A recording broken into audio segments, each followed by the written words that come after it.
Okay, well, I wanted to welcome everyone, and I wanted to acknowledge that we're on Treaty 4 territory, the traditional lands for the Cree, the Saulteaux, Dakota, Lakota, Nakota people, and the homelands for the Métis Region 4. Today, we're honoring International Survivors of Suicide Loss Day. It's an event which survivors of suicide loss come together to find connections, understanding, hope through their shared experience. And although International Suicide Survivor Day was actually last Saturday, we decided to do it 1 week late in honor of another event that was happening here in Moose Jaw on the 20th. So today we'd like to honor those we have lost and also acknowledge the struggle that is felt by all of those who have been left behind from suicide. So I just wanted to let you know how this time together is going to go. So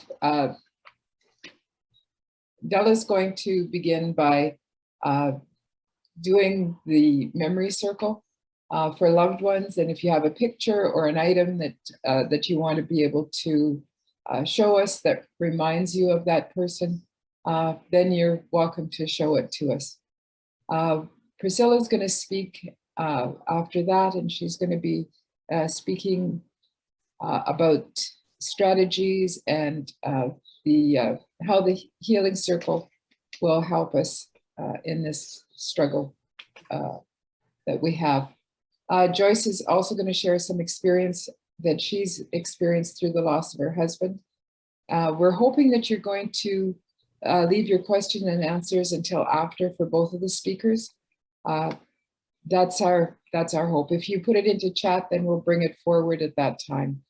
After that, to wind up, we're going to talk about crisis information that's available in this region, maybe also some that's available in Regina as well, some training opportunities, and the grief support groups that are offered around Regina and Moose Jaw.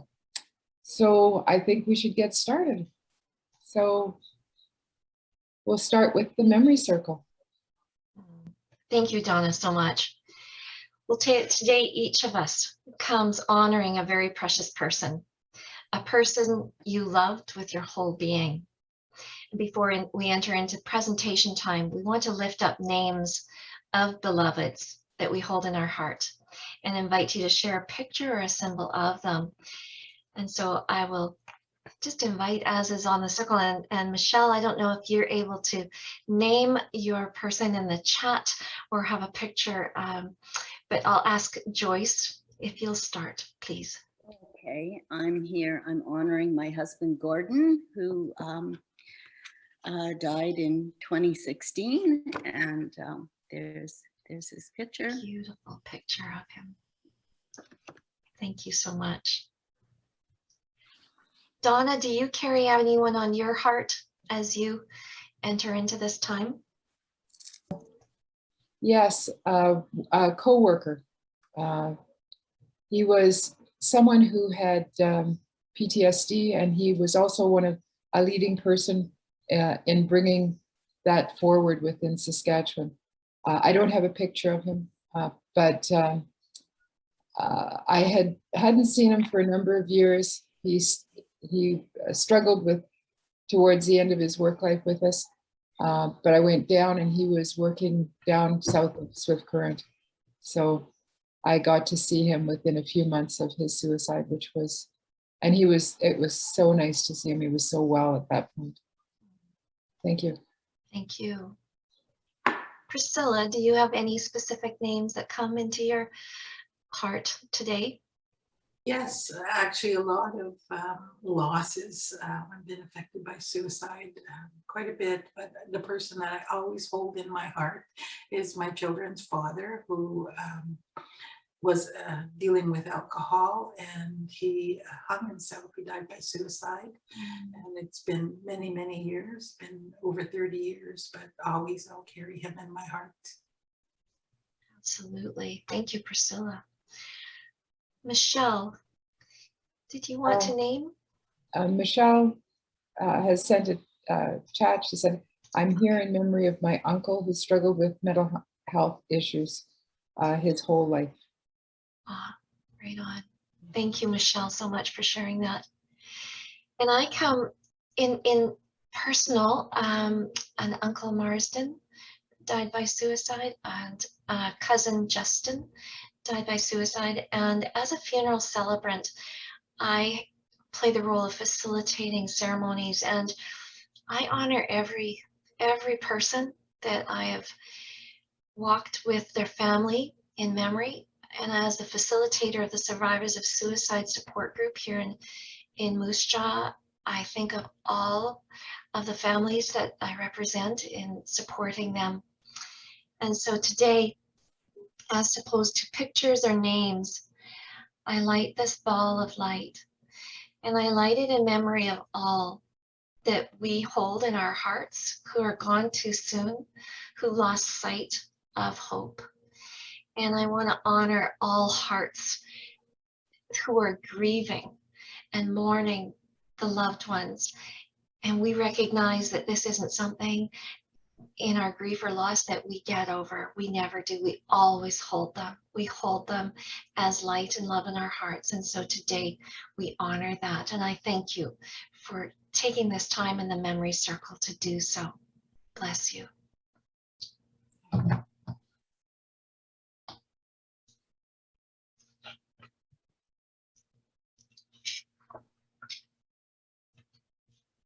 Okay, so I want to introduce Priscilla. Priscilla Lalonde is a mother of 2 and the Cookham grandmother of 3 amazing grandchildren. She comes from a large family and is First Nations Cree.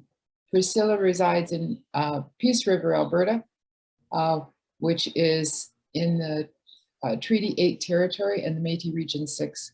Priscilla is a social worker and has been working in the area of helping for over 40 years. She's been working in the area of suicide prevention for the last 26 years. I met Priscilla a few years ago and felt an immediate connection. I think she has that effect on many people. She's warm, accepting, and so wise. I'm looking forward to hearing what she has to teach us today. So thank you for agreeing to come and speak to us, Priscilla. Thank you very much, Donna, and thank you, Della, for inviting me. I'm honored. It's my privilege to be here with you today to share what I know so far about suicide loss and grief and what might be helpful. And of course, I come to you from an Indigenous lens, First Nations, Métis, and my experiences from that. And I hope and pray that this helps guide anybody in their journey. As I said, I've had my own losses after suicide. I myself, when I was 13, I thought about and I attempted suicide. So I'm a survivor as well. Dealing with a lot of traumatic issues that happen. And, you know, the journey is always, I think, a part of who we are. And we make these losses a part of our hearts. So thank you, Della, for sharing, allowing us to pause and reflect on the people that we love.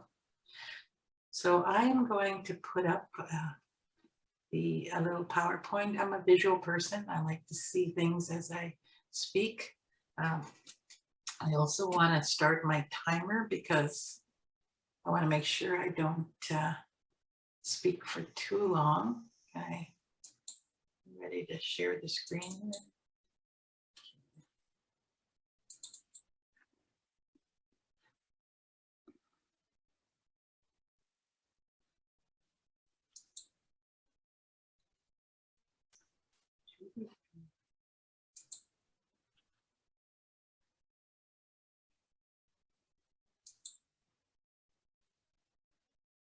So I am a social worker and I've been in contract work for a number of years. And in the bottom, you see that I have my website on there, Aspen Road Resources. The majority of work that I do is around social issues. And I would like to speak to you about the use of the medicine wheel and how it can be helpful in dealing with grief and loss. And whether it's losses that happen to us throughout our life, or losses through suicide, I believe that the medicine wheel teaches us a way to walk our journey with our pain. So I'm just going to describe it to you, and then a couple of ideas on strategies. So when we look at the medicine wheel, it's based on natural law. So natural law tells us that the sun will rise in the east and set in the west. Natural law tells us that there's going to be 4 seasons. And so natural law also tells us that we will, as humans, develop in the 4 areas. So birth, youth, adult, and elder. The other piece of natural law tells us that it shares our directions. So there's the east, south, west, and north as well. It has a lot of teachings around medicines, connection to the spirit, and how we walk this journey. So we are all spirits walking a human journey, and using not just the traditional teachings, but using some of the mainstream teachings around grief and loss. This is what we've come up with. And some of it might look familiar to you. So when a person first has a loss experience, particularly one by suicide, there's a lot of things that happen to us. So we go into being numb, denying, being angry, asking why, going through some really extreme emotions. That's normal. That's what we will go through. But what we find is, because it's so traumatic and it hurts so much, we want to avoid it. And so sometimes we deny, or we numb ourselves because the pain is so overwhelming, and it really causes us to lose track of who we are in that pain. So that would be the first cycle of grief that we might see. And of course, in avoiding, everybody's responses are going to be different. No one responds to grief in the same way, because grief is unique to the individual, and it carries with us our experiences, our ways that we've learned how to deal with grief. So from our families, from the world around us, we pick up ways in which we grieve. Now, every time we go through a cycle of grief, there's a task that we need to do in order to work through that. So in this particular part, the task is for us to acknowledge the loss really happened. And again, that's a process where for a while we might be in denial. We might be saying, you know, I can't believe it. I don't believe it. And we have to be able to work through that by saying, yes, that person isn't here anymore. Yes, they passed away. With the issue of suicide, because there's so much stigma to that, then sometimes we don't want to talk about that, because we face judgment from other people when we lose someone who's died by suicide. And so that judgment can be very difficult. And we have our own attitudes around suicide as well. So that's the first stage. And as we work through that, we end up in the next cycle, which is surviving. And surviving can be a very long time where we just get through the day. This is about just trying to cope with our loss experience. And with suicide, because we're dealing with how people feel about it and the reflection of it, we may work for many years in just surviving that pain of the loss. So we get up in the morning, we go through our day, and we carry on day after day until we realize that we need to do something with these feelings. So the task is figuring out how we're coping with it. Often with surviving, people may choose to use ways that help them get through the day, whether it's alcohol, whether it's drugs, whether it is any one of those things. So in surviving, what we're trying to do is just make it. This is a really important cycle, because what it means that regardless of what you use to survive, you're still here. And that's what really matters, is that you, because one of the issues with suicide is sometimes we become at risk too. So we have to be able to work through that. The next phase, going backwards, is confronting. And this is one of the most difficult parts of working through our pain, is confronting the pain. So the task here is to be able to find the places and the times to grieve, to be able to work with our grief in a healthy way and not let it overwhelm us, not let it control us. Yes, there might be times when we will just burst into tears, or a memory will hit us and we're stuck in that memory, watching it go through our minds. But we also have to be gentle with ourselves enough to say, I will light this candle, I will go and cry, I will do my journaling. So the task here in confronting the pain is beginning to work on some grief work strategies, to be able to think about what works for you and how you're going to do that. The last phase is what we call integrating. And that means making the loss a part of who you are. Every loss experience we have, especially the difficult ones, the profound ones, we can just end that loss experience. What we do is we make it a part of us. It changes us in some ways. So when we have a loss, a heart loss, we are changed by that, especially having known the person and loved them so much. It changes who we are. That doesn't mean it's unhealthy. It means actually it can lead us to reinvest our energy back into life in a very positive way. So when I talk about my own suicide attempt and the losses of the people that I love, they have forever changed me and how I do my work. And it's led me to do the work that I do now. And that's important. And the work that we do, the integrating, will make a difference to someone else, because in our ways, we are role models. People look at us and say, how are you coping? How are you dealing with it? And can I reflect how I deal with it based on you, right? So these 4 areas all have tasks for us to work through.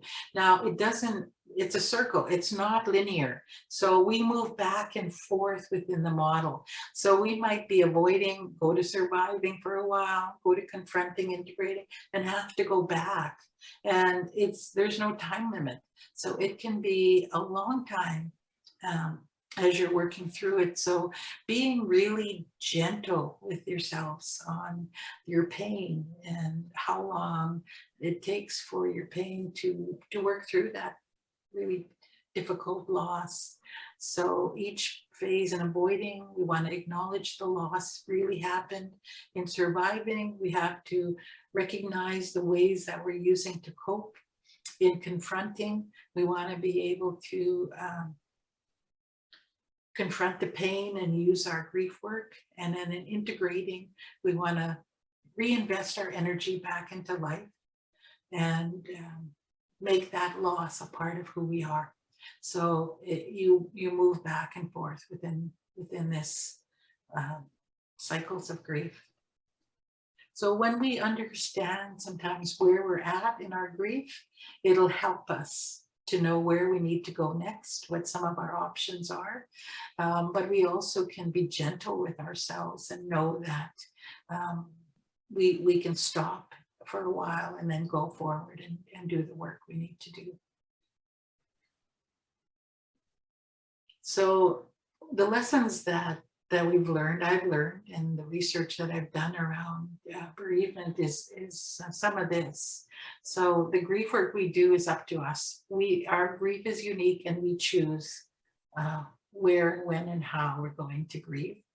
It does take time and energy. When we grieve, we're giving out that energy out into the universe, and we do get tired, and we need to be able to get that energy back in a positive way. So when we work on our grief, as I said, we decide when and how we'll grieve. So that's what part of the grief work strategies are, is the conversation is around what works for you. What do you enjoy doing? What will benefit you in working through it? So as I just described in the cycle of grief, there are tasks that you'll be working through. And recognizing that grief work is active, it's not passive. So in order for us to work through our grief, we have to do some work. We have to do these strategies that help us. If we just sit there basically and be passive and expect to eventually get through it, that's probably not going to happen, because we're in that surviving mode, right? We're in that area. And it's okay to be there for a while, and just a way to protect yourselves. And I said earlier, there's no right description of grief work. Grief work is what it is, and you are going to take the time that you need to do the work that you want to do. There's no time limits in it. I've known people who have been working through it a long, long time, and it's what they need to help to keep themselves safe.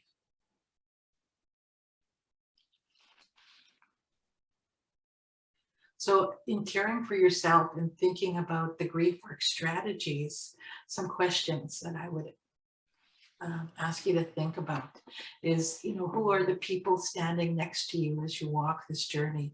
So grief, as we work through it,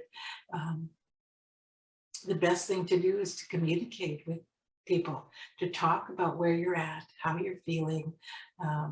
And you can choose the people that you talk to, whether it's your family or your friends or a counselor or a support group. Those are the people that help walk you through your journey, right?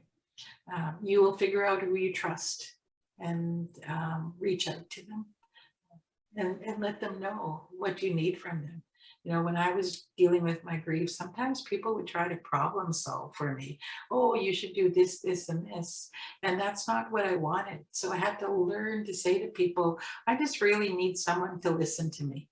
I just need your ears and your support and your comfort. The rest I can figure out myself.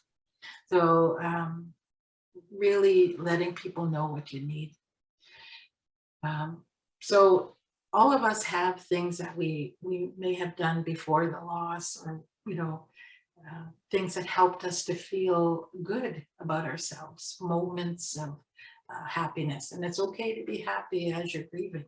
It's okay to laugh as you're grieving. Those are still part of who we are as human beings. But the question here is, what are the activities, skills, and talents that you have that'll help you in times of vulnerability? So as we heal in our way, we use the medicine wheel through the Cree traditional beliefs. We are all made up of physical, mental, spiritual, and emotional.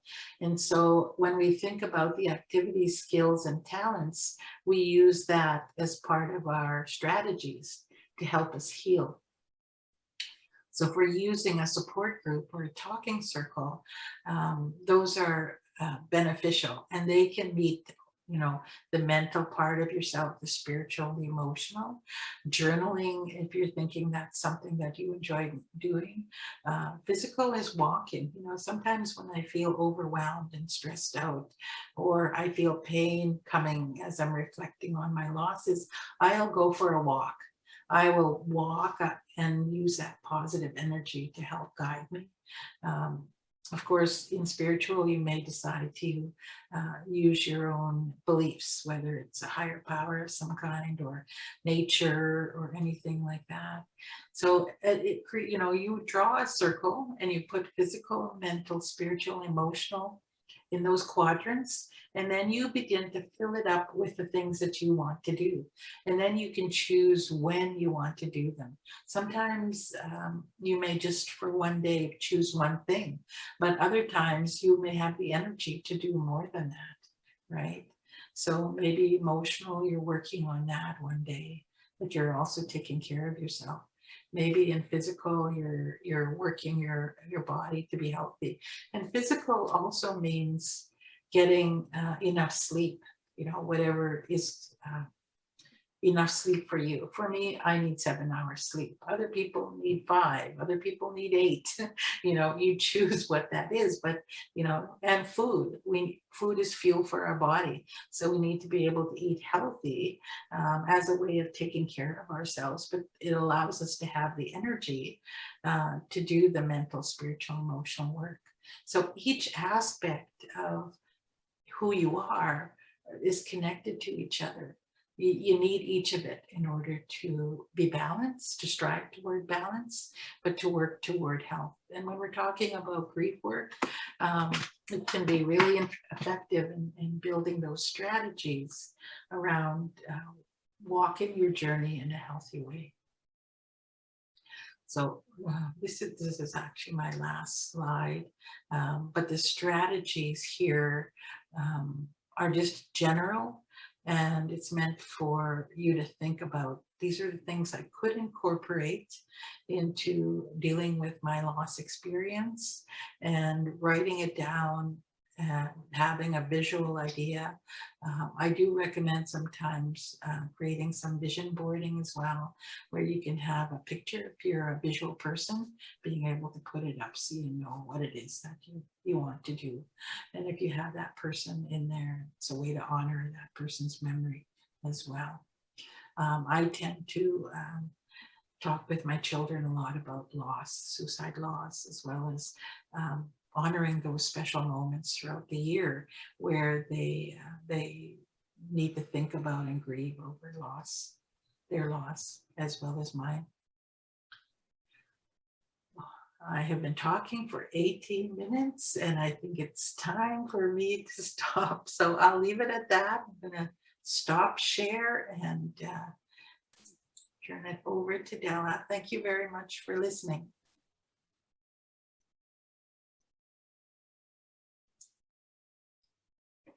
Thanks, Priscilla. I really appreciate what you've spoken about. I like the part where you're talking about tasks and putting that as a task. It makes me feel as if I have more control, that there's something that I can do instead of just allowing it to happen, that there's a role for me. So I really like those, the tasks that you presented today. So thank you very much. Yes, thank you so much, Priscilla. Just beautiful sharing, great information. I appreciate you deeply. And I have the honor of introducing Joyce Aiken. Joyce Aiken brings compassion, wisdom, and wit to her work as an author, speaker, and advocate for grief and mental health awareness. Since her retirement as an urban municipal CAO, she volunteers at a palliative care unit and with a variety of grief organizations. A lifelong resident of Saskatchewan's land of the living skies, she has lived in northern and southern Saskatchewan and now makes her home in Saskatoon. Welcome, Joyce. Thank you, Della. And thank you, Priscilla. Oh my gosh, I loved your information. I'm so interested in the medicine wheel. To me, it is such a powerful tool for assisting people with everything that's going on in their life, but certainly for people that are grieving. I mean, we know that grief affects us, emotionally, spiritually, mentally, physically, and we have to attend to all of those things.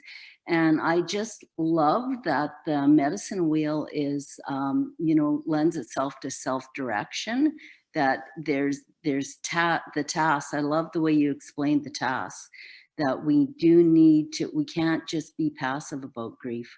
We have to, if we want to experience healing, we have to work at that and find what does bring us healing.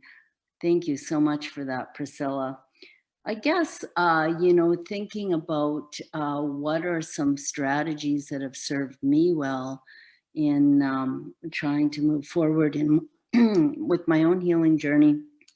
And honestly, the number one thing I would say, and this I learned from the very wise Della Ferguson, is that when I ask the questions, I need to answer them. And it is so easy, and it's so easy to slip back into going down this rabbit hole of why couldn't I have seen how ill my husband was? Why couldn't I have intervened in some way? That shoulda, woulda, coulda, all of that kind of mentality. And it's being honestly answering those questions. And when I do honestly answer those questions, I know that I have to stop setting up these unrealistic reverse expectations for myself, that I should have just been able to see it. You can't see what you can't see. You can't see what you're not being allowed to see, those sorts of things. And it strikes me so much with all of the grief work that I do, that that's the thing that I hear all the time from people is, why couldn't I have, if I'd only known, if I'd only known. And of course, if we'd only known, we all would have moved heaven and earth to prevent the outcome that happened.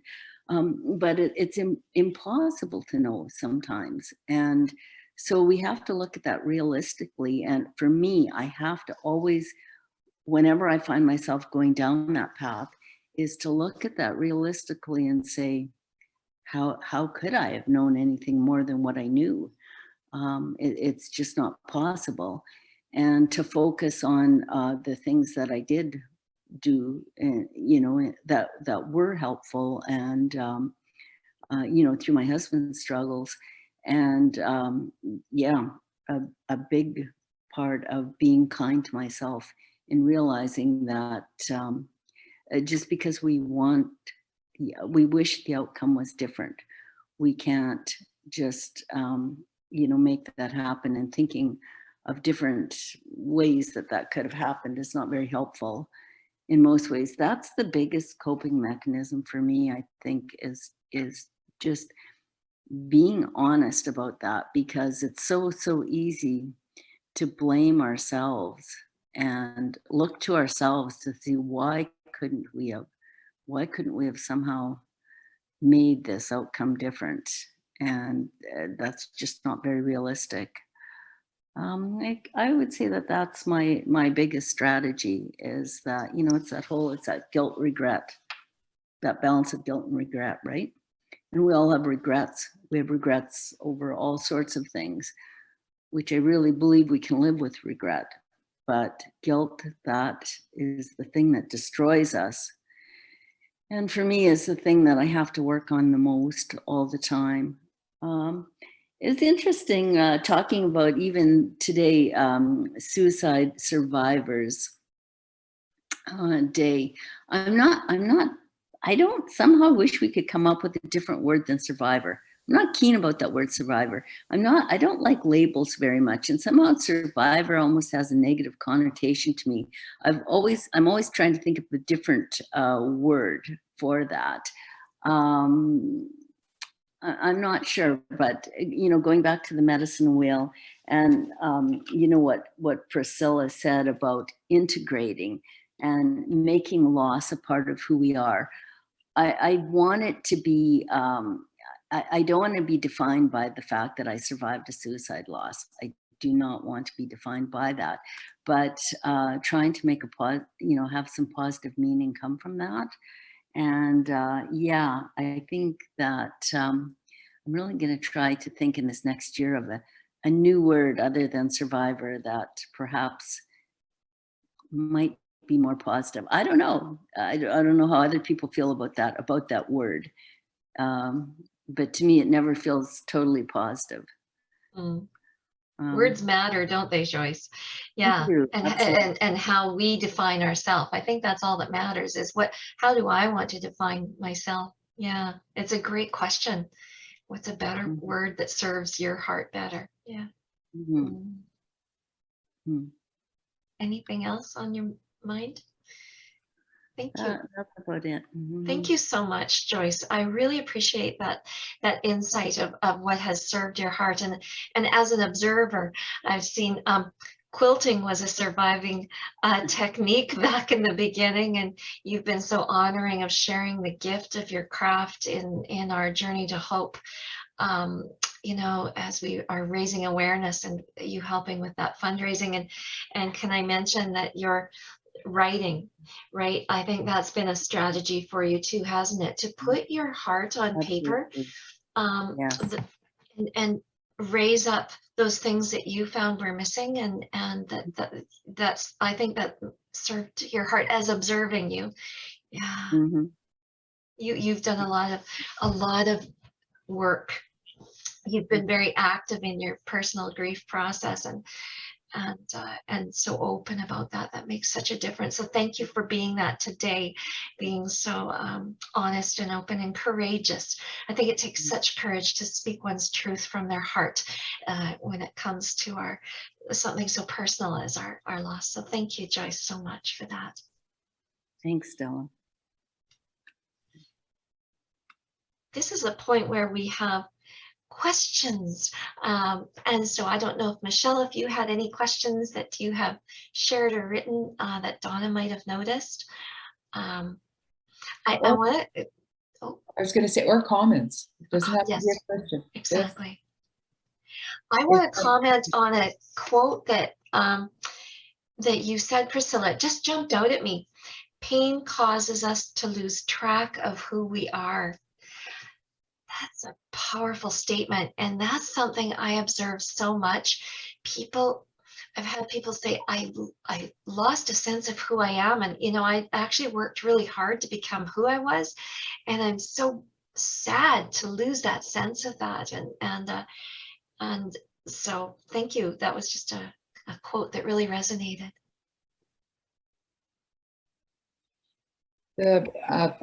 Once again, I learn from both speakers. I'm always amazed at how much I still have to learn. Joyce, I like what you'd said about, we can only know what we know. And I think that that's something that we have to keep in mind, is that, questioning ourselves, and that is just seems to be a part of grief and loss, and just being able to accept you only know what you can know, and getting rid of those questions. What if, why, could have, should have, all of those, because we can only work with what we know. I like that a lot. I think it certainly is part of the process that we do have to ask so many questions for such a long period of time. I know that for me, it just searching for answers, right? And asking those questions. But at the end of the day, you get to a point where there really are no more answers, and you already know. And that becomes, a process that's dragging a person down as opposed to moving you forward. You can't always, I'm just trying to think of the line that I read in some helpful thing I was reading, that the search for understanding, the intense search for understanding, prevents us from moving forward in healing. And that very much was true for me, that I was so consumed by trying to understand how could this possibly have happened, that I couldn't move forward with my own personal healing. And so until I came to that point, it seemed like that was a big stumbling block for me. So yeah, but it's a process. It is a process, and we all have to work through that process. As Priscilla said, there's no time frame. We each have our own mechanism for doing that. And that's a big task, to recognize that, the task of understanding can prevent us from moving forward. And I think that being able to do that is a big accomplishment, just to be able to get past that, or accept that. Yeah. I guess one of the things that in the cycles and the tasks that, Priscilla, that you talked about, one of the ones that I liked to hear is that making it a part of us, not making it separate from us, but making it a part of who we are. And that acknowledgement that we are changed. We're not going to go back. This is a part of me. It's a part of what I have to live with.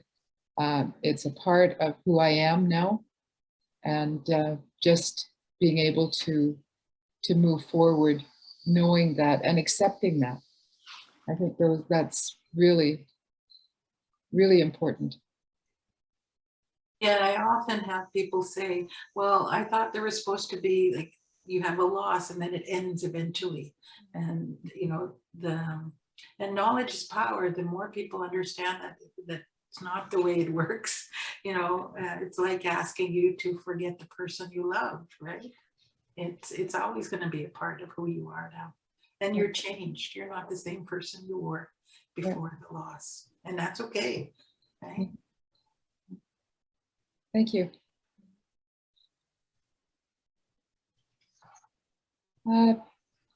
If there aren't any more questions, I think we'll move into the crisis information. Just wanting to update on where we're at. Journey to Hope Musha has been advocating in our community and seeking to improve access to services and even more so just to share information around accessing services for our community so that they are in the know, so that if they themselves are in crisis or if they know someone who is in crisis, then they have the information to move forward. So this past year, our community here in Moose Jaw has added two invaluable services to our front line. And one is the PACT team, the police and crisis team.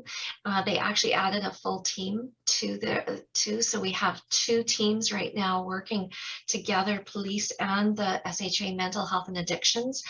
And they are doing phenomenal work out there, going to the people who are in need. And another service that was added is community paramedicine, and that's out of our Madavi Health Services West. It was formerly Moose Jaw EMS.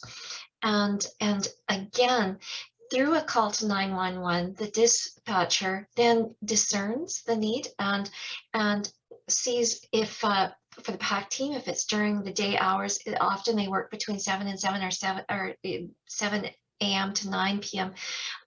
Then they will have that team go, or they might assess that it's a community paramedicine if it's needing some medical support as well.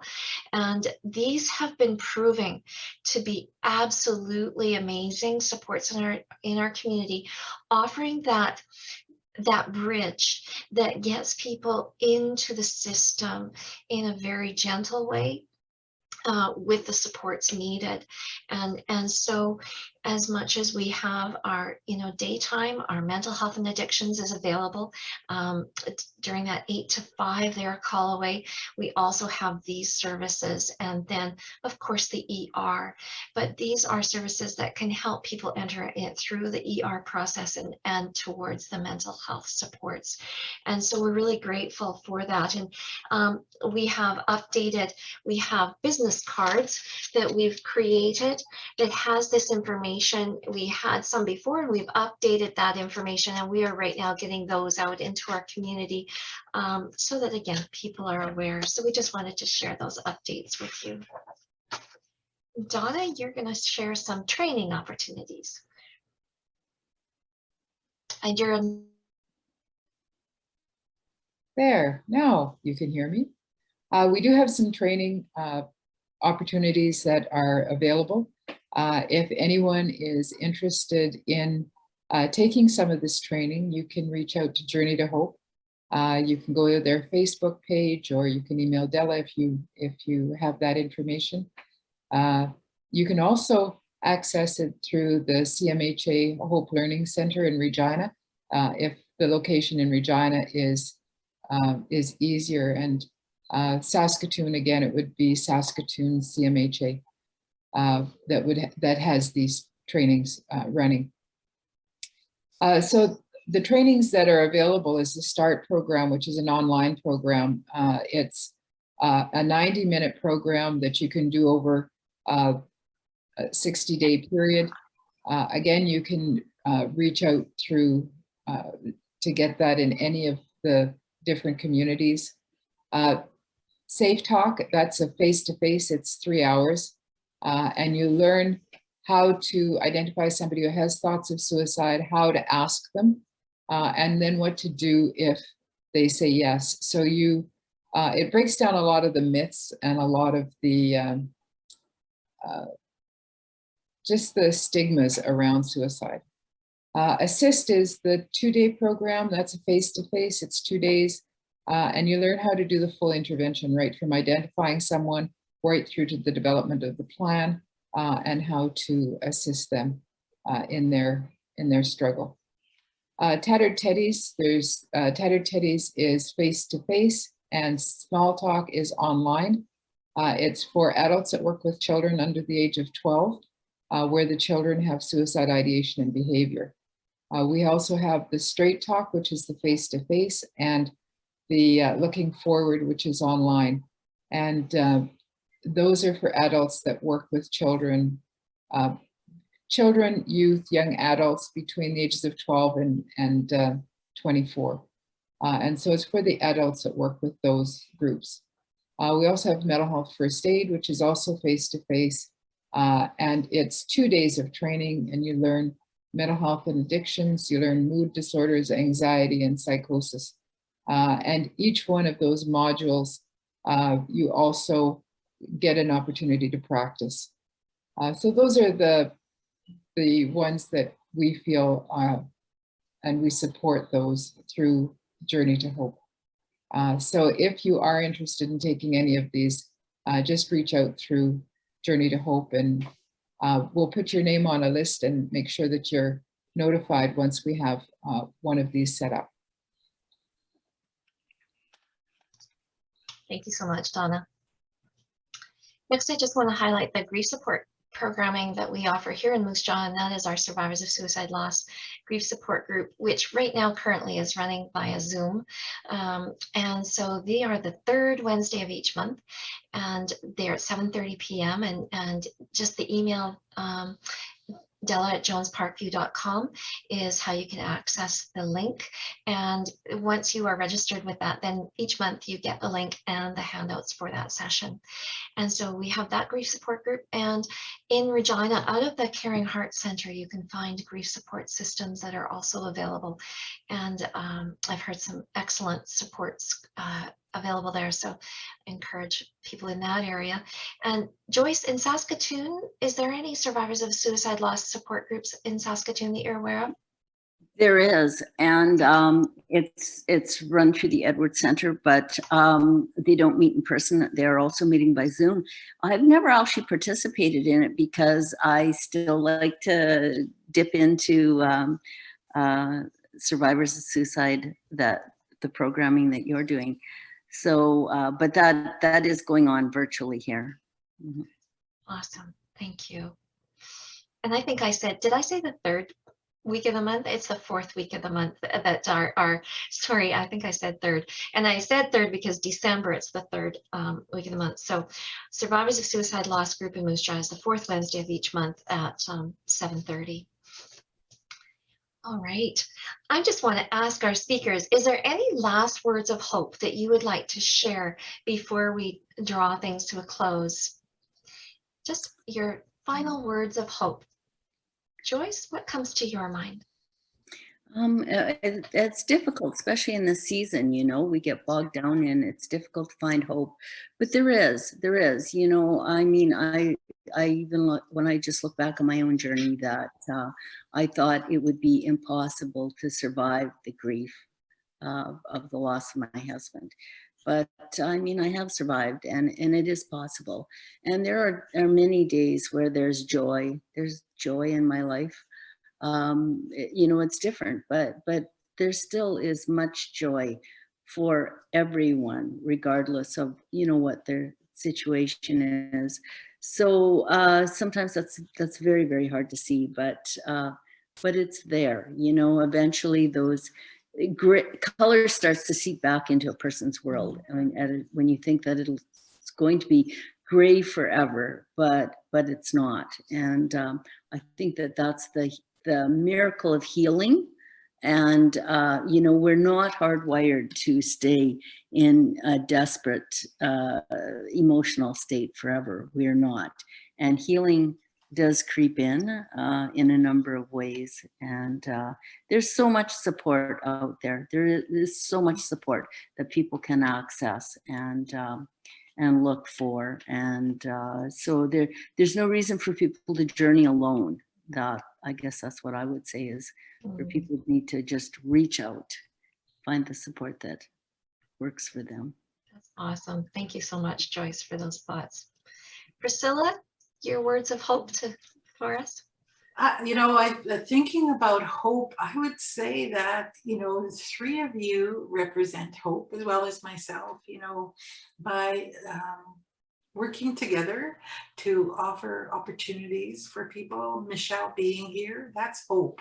That looking for knowledge, things that will help, and anyone else who watches the recording here, that there are things that we can do to help ourselves.